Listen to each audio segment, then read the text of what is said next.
আমার পুত্র তোমার কোনো বিপদ হতে পারে সনিকা। এই যে তোমার ভুল ধারণা। তুমি আমাকে একটিবার অনুমতি দাও না গো, একটিবারে কি শুধু আমার লড়াই আরে তোমাকে আমি দেখে আসি স্বামী। না না সনিকা, আমার পুত্র কোনো বিপদ হতে পারে না স্বামী। আজ তুমি আমার কথা বলো না গো, আজ আমি তোমার পায়ে ধরে বিনতি করে বলি গো স্বামী, তুমি দয়া করে আমাকে অনুমতি দাও।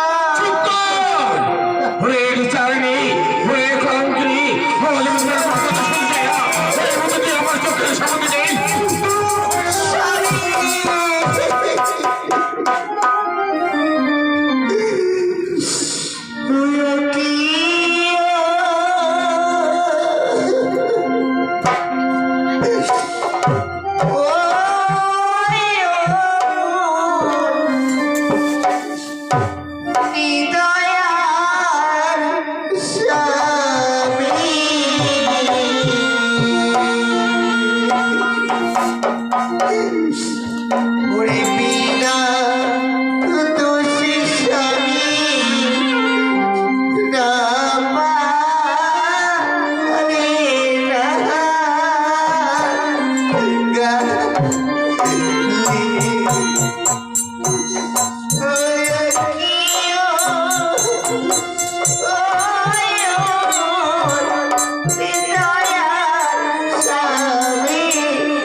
সনিকা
আজ আমি তোমায় এত করে বলছি তবু যখন তুমি আমাকে যেতে দেবে না, তবে বেশ আমি তোমার আদেশ ছাড়া এই মুহূর্তে চলে যাচ্ছি ওই সাঁওতালি পর্বতে।